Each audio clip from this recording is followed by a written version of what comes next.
Nem só de pão viverá o homem, mas de toda palavra que sai da boca de Deus.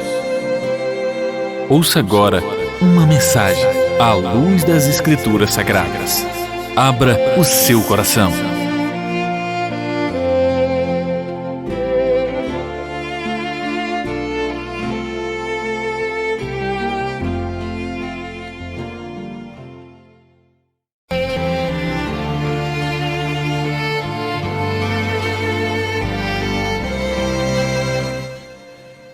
Meus irmãos queridos, nós queremos nessa tarde falar sobre o encontro de uma mulher adúltera com o Deus que escreveu não adulterarás.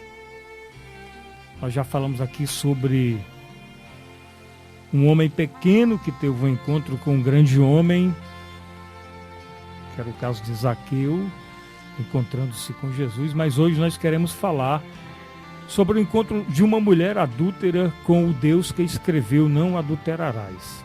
Eu gostaria que você abrisse as Escrituras Sagradas no Evangelho de João. Nós iremos começar pelo último versículo do capítulo 7, que é o versículo 53, e dando continuidade no capítulo 8, do versículo 1 ao versículo 11, que diz o seguinte: João capítulo 7, versículo 53, depois estaremos continuando no capítulo 8, do versículo 1 ao versículo 11.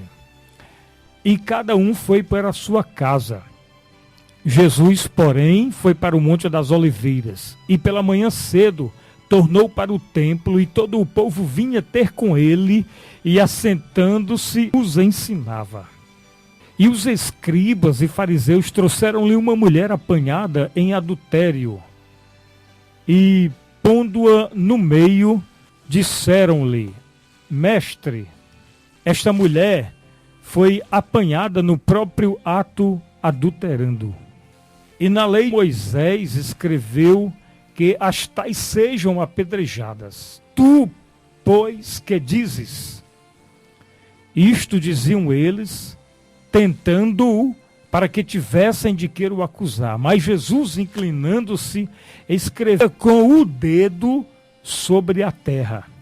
E como insistissem, perguntando-lhe, endireitou-se e disse-lhes: Aquele que de entre vós está sem pecado, o que atire pedra contra ela. E tornando a inclinar-se, a escrevia na terra. Quando ouviram, pois, isto, redarguidos da consciência, saíram um a começar pelos mais velhos até os últimos. Ficou só Jesus e a mulher que estava no meio.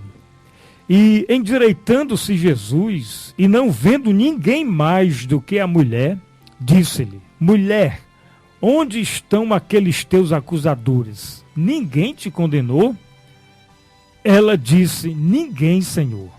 E disse-lhe Jesus: Nem eu também te condeno. Vai e não peques mais. Eu li João capítulo 7, versículo 53 e capítulo 8, do versículo 1 ao 11. A respeito de João capítulo 8, versículo 5, em Levítico capítulo 5, versículo 10, está escrito que tanto o adúltero como a adúltera deveriam ser mortos, conforme diz o texto que vamos ler de Levítico capítulo 20, versículo 10, que diz o seguinte: O homem que adulterar com a mulher de outro, sim, aquele que adulterar com a mulher do seu próximo, certamente será morto, tanto o adúltero como a adúltera.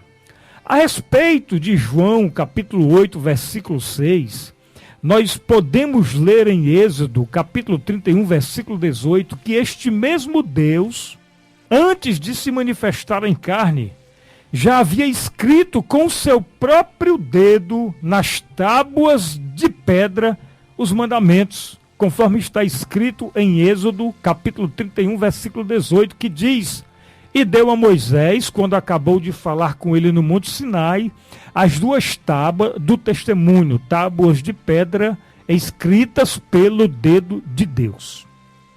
Nós vemos que o mesmo Senhor que escrevia com o seu dedo na terra, quando aqueles religiosos levaram a mulher flagrada no ato de adultério à sua presença, É o mesmo Deus que escreveu as leis em tábuas de terra, só que agora ele estava aqui conosco, Deus homem, o Deus encarnado, o Deus Emanuel, no dizer do profeta Isaías, também citado no Evangelho de Mateus. Diante da mulher adúltera e de seus acusadores estava aquele que é juiz dos vivos e dos mortos, meu amado, conforme está escrito em Atos capítulo 10, versículo 42. Ele também é advogado, pois se alguém pecar, diz a Escritura, temos um advogado para com o Pai, Jesus Cristo, o justo, conforme está escrito em 1 João capítulo 2, versículo 1. Podemos extrair algumas lições deste incidente. Em momento algum, nós vemos Jesus com pressa em censurar a mulher flagrada em adultério. Outra lição que podemos aprender é que para julgar os outros é necessário estar sem pecado. Está escrito em 1 Pedro, capítulo 4, versículo 1, que quando o pecado não significa mais algo prazeroso para nós, e sim sofrimento, tanto no corpo quanto no espírito, nós temos cessado dele. Não o praticamos mais, não vivemos mais em uma vida pecaminosa, de forma nenhuma. Nós então temos cessado de pecar e então podemos tratar o pecado de outras pessoas, dos demais. Veja o que diz 1 Pedro capítulo 4, versículo 1. Ora, pois, já que Cristo padeceu por nós na carne, armai-vos também vós com este pensamento, que aquele que padeceu na carne já cessou do pecado. Veja o que Pedro está dizendo. Aquele que padeceu na carne já cessou do pecado. Então, ou seja, aquele que mortificou a carne, aquele que voluntariamente padeceu na carne, já não peca mais. Aqueles que voluntariamente sofrem em prol da causa de Cristo, acham mais fácil resistir ao pecado e fazer a vontade de Deus, pois estão unidos a Cristo e compartilham da sua cruz, meu amado. O homem velho já foi crucificado com Cristo, desfazendo o corpo do pecado para não servirmos mais ao pecado, conforme está escrito em Romanos capítulo 6, versículo 6. Portanto, a atração do pecado torna-se algo insignificante, algo desprezível, ao passo que a vontade de Deus torna-se algo supremo na vida daqueles que já crucificaram a sua carne, que já mortificaram a sua carne. Outra lição, os mais culpados são os primeiros a sair da presença do juiz, meu amado. Foi o que aconteceu, conforme lemos no texto de João capítulo 8.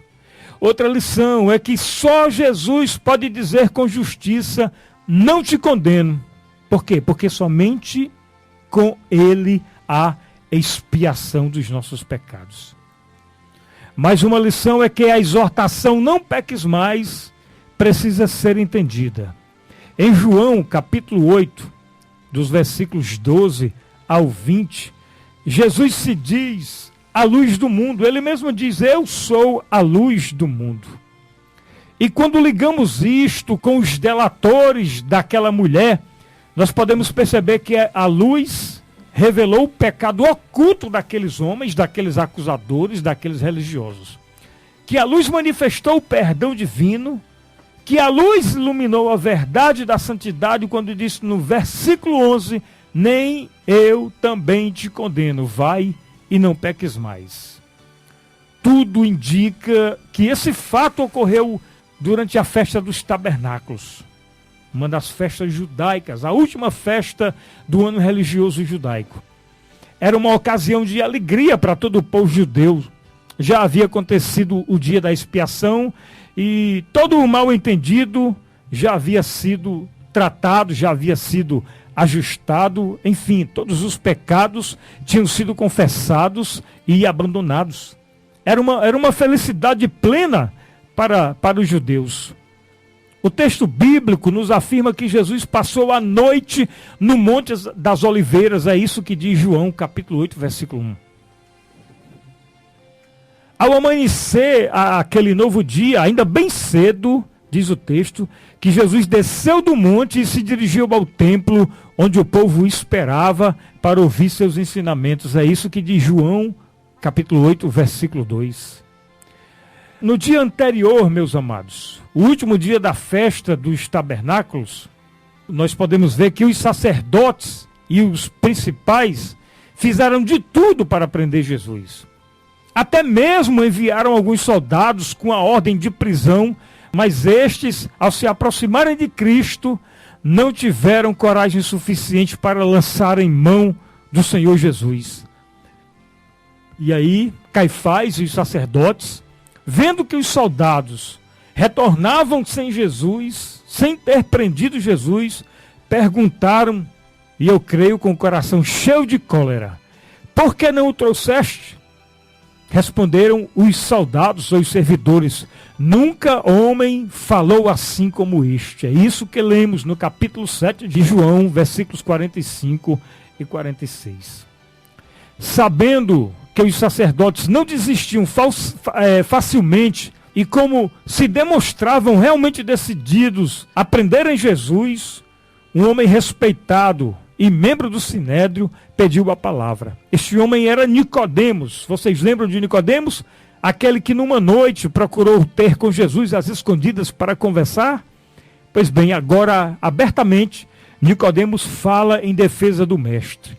Leiamos o que está escrito no Evangelho de João, capítulo 7, versículos 51 ao 53. Nicodemos, que era um deles, o que de noite fora ter com Jesus, lhes disse: porventura condena a nossa lei um homem sem primeiro ouvir e ter conhecimento do que faz? Responderam eles e disseram-lhe: és tu também da Galileia? Examina e verás que da Galileia nenhum profeta surgiu. E o versículo 53 diz: e cada um foi para a sua casa. Nós vemos aqui Nicodemos falando em defesa do Senhor Jesus Cristo abertamente. Assim terminou o último dia da festa. Os sacerdotes estavam frustrados por não conseguirem prender Jesus, meus amados.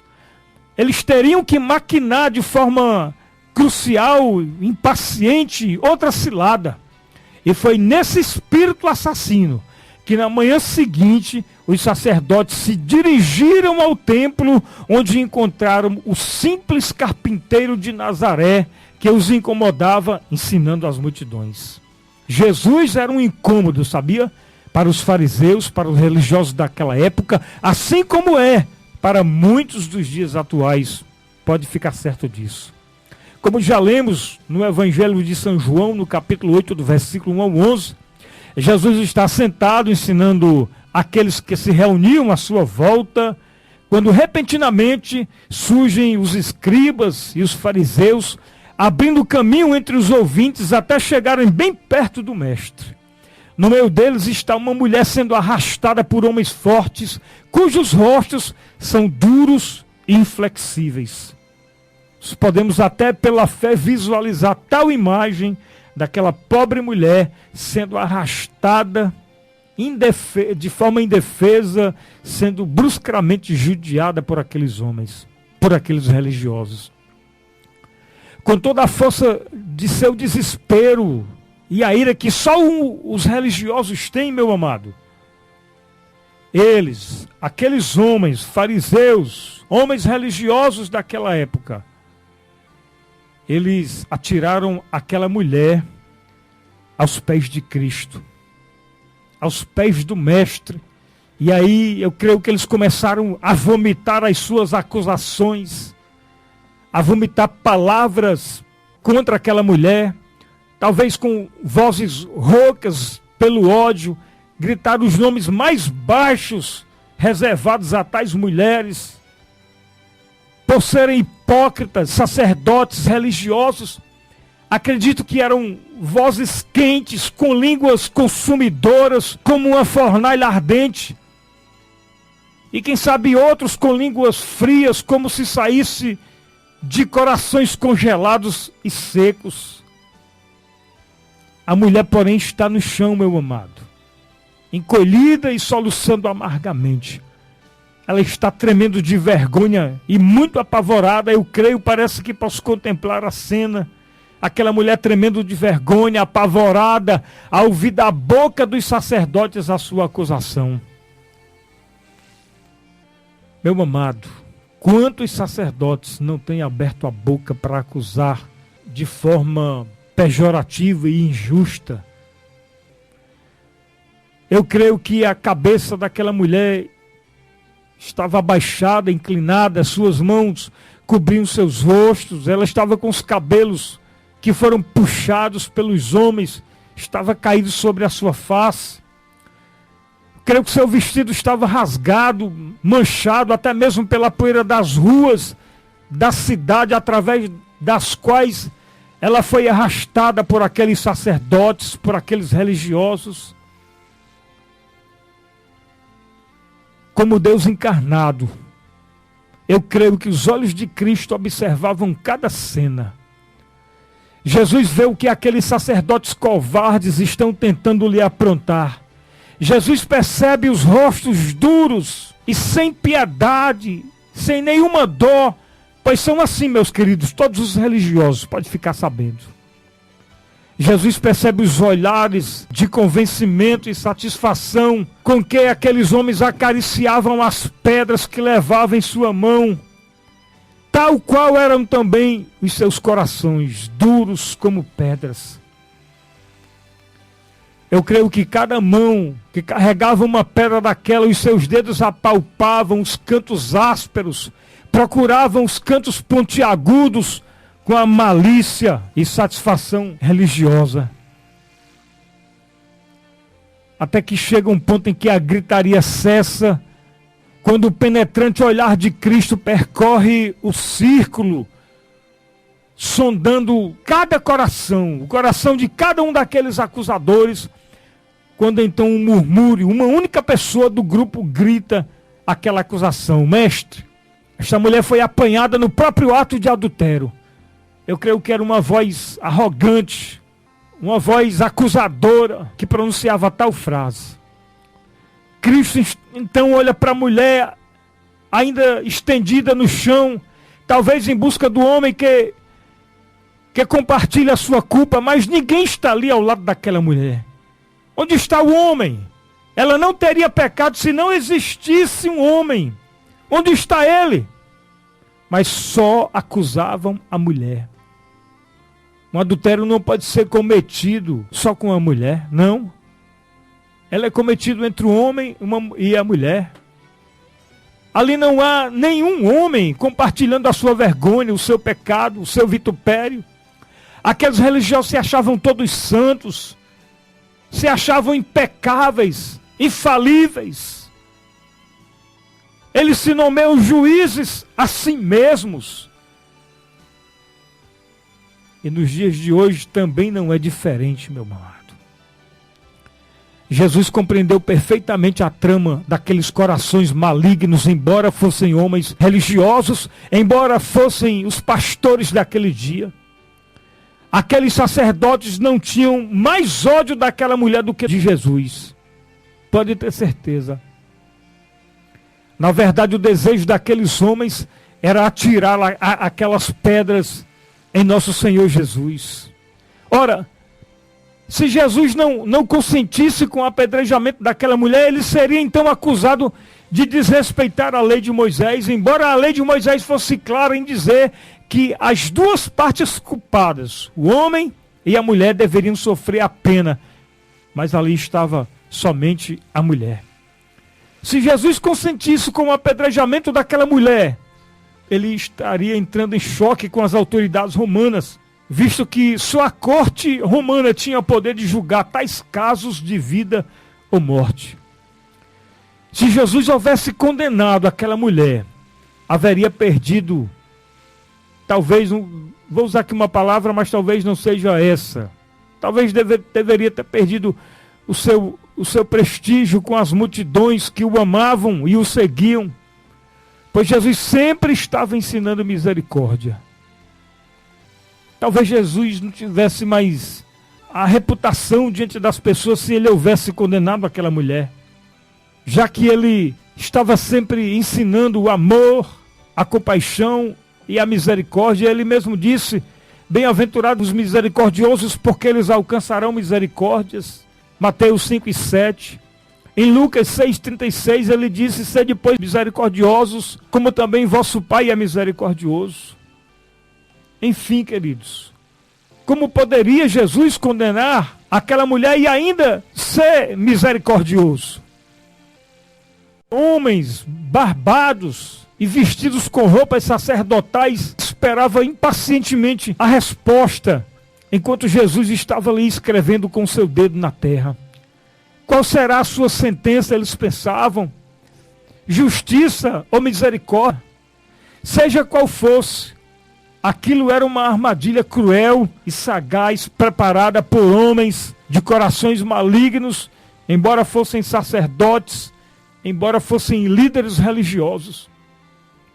Porém, Jesus não se abala, meu amado.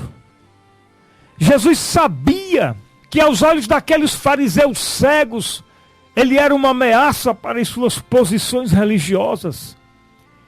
Ele era o inimigo. Ele era o alvo e não aquela pobre mulher. Sendo que ele deveria decidir a questão, Jesus levantou a questão do nível da lei humana ao nível da lei divina, vamos dizer assim. Jesus apelou para o tribunal da consciência quando disse: aquele que dentre vós está sem pecado, seja o primeiro que atire pedra contra ela. Em João 8:8, lemos que Jesus, tornando a inclinar-se, escrevia na terra.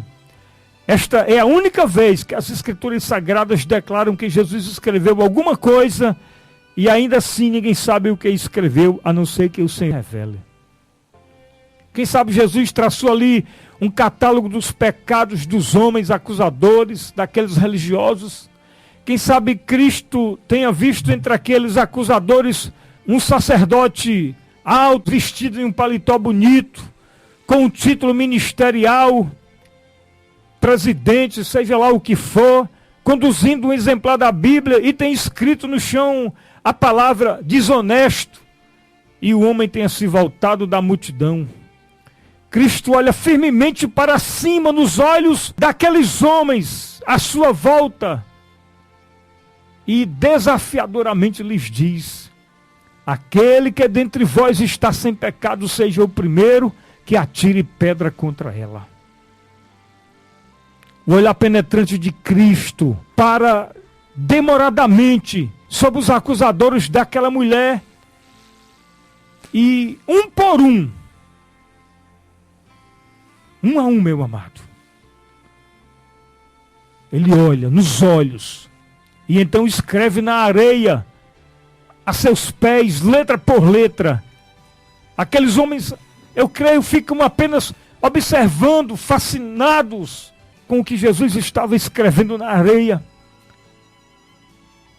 Eu creio que eles não observavam aquilo sem temer.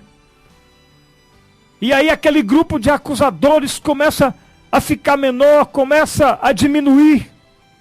Quem sabe eles pensam no anjo que estava registrando aqueles acontecimentos, aquelas cenas, pois tudo está escrito nos anais de Deus. Quem sabe eles param e pensam no grande dia do julgamento. Aqueles homens que gritavam por julgamento, agora o julgamento está indo sobre eles. Olhando seus rostos, Cristo vê nos homens o que está no fundo do poço da memória e da consciência. Cristo vê seus corações e seu dedo continua a escrever: idólatra, mentiroso, arrogante, altivo, assassino, adúltero, desonesto nos tratos, discriminador, preconceituoso, falso, mentiroso, enfim. Faço suposições que Jesus olhava para cada um deles e escrevia o que estava dentro do coração daqueles homens.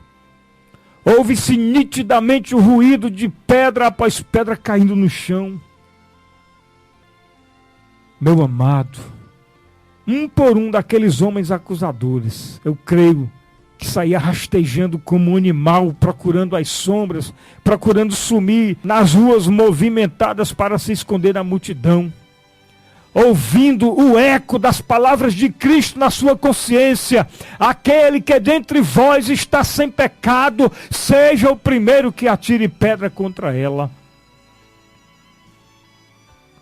Eu creio que isso era um beliscão na consciência daqueles homens. Era um choque na consciência daqueles homens. Aquela mulher não poderia ter sido infiel se um homem não a tivesse tentado.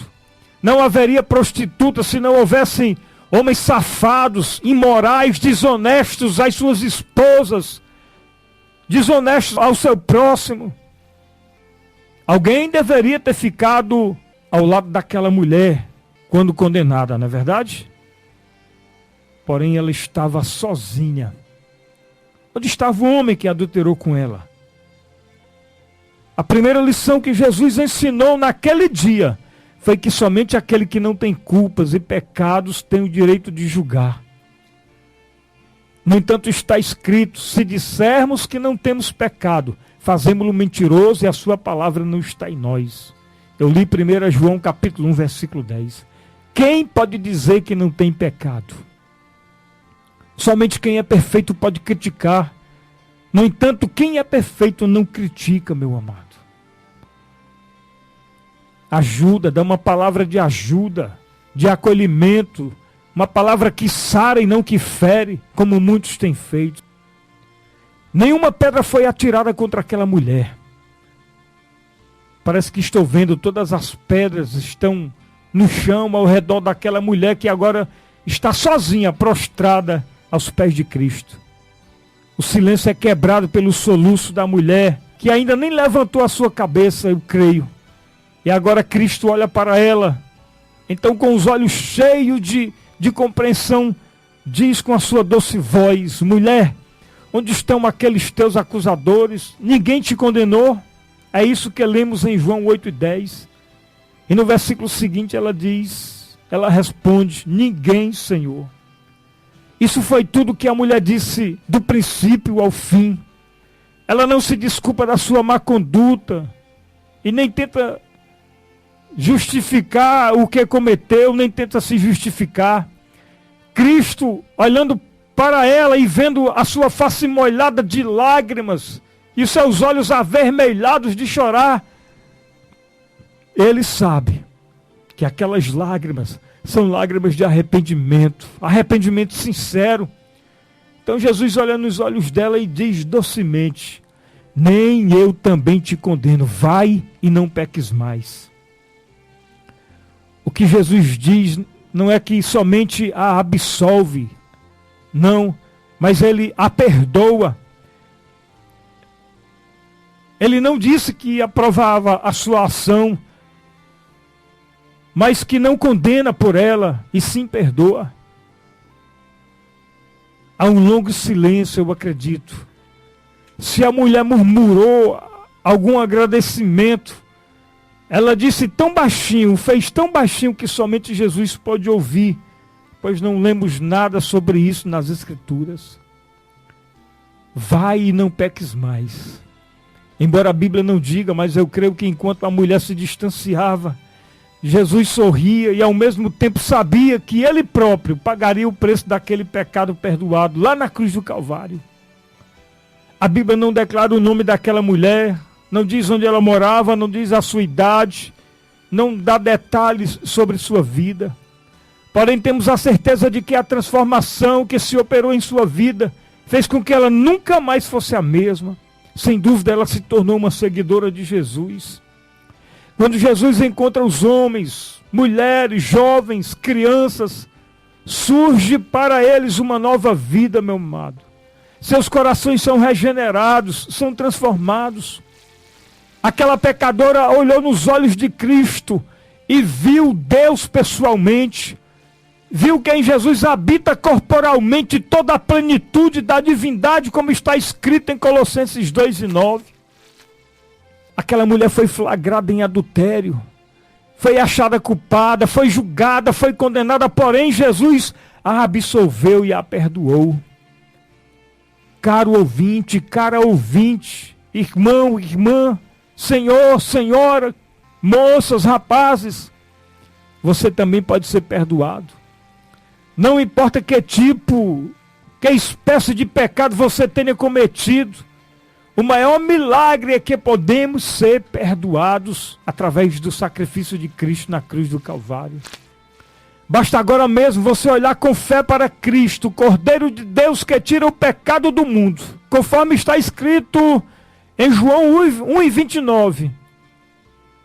E ele te dirá: eu não te condeno, vai e não peques mais. É o precioso sangue de Jesus Cristo que nos purifica de todo o pecado, conforme está escrito em 1 João capítulo 1, versículo 7.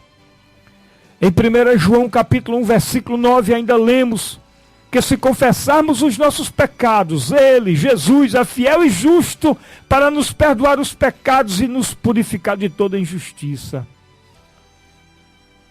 Ao contrário dos homens, Jesus não quer te levar a um interrogatório a fim de saber minuciosamente sobre os teus erros, sobre os teus pecados cometidos. Não. Ele não quer te expor a vitupério, também não.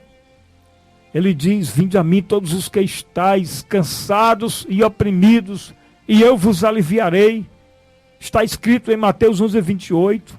Em João 6,37 ele diz: o que vem a mim de forma nenhuma eu lançarei fora.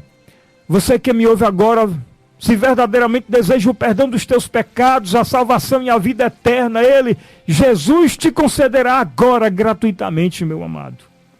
Em Atos 4,12 está escrito que em nenhum outro há salvação, porque também debaixo do céu nenhum outro nome há dado entre os homens pelo qual devamos ser salvos. Em 2 Coríntios capítulo 6, versículo 2 está escrito: eis aqui agora o tempo aceitável, eis aqui agora o dia da salvação.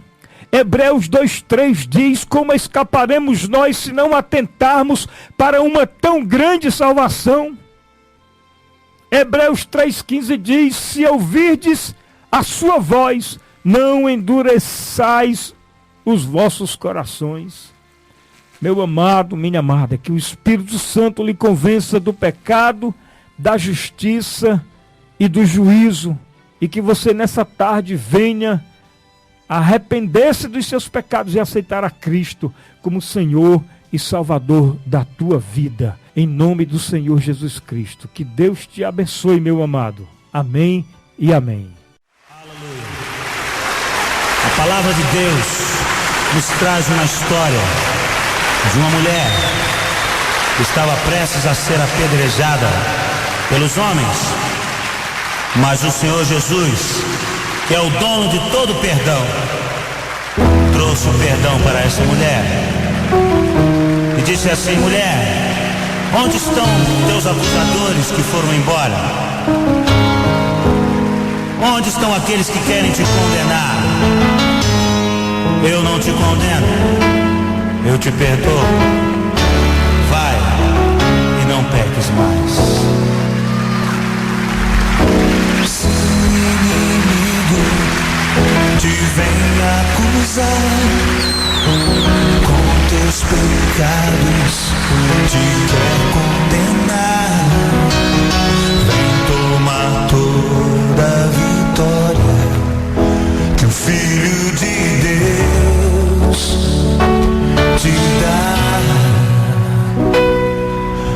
Pois lá na cruz já comprou o perdão, sangue que apaga toda acusação. Vai, vai, vai, e não peques mais.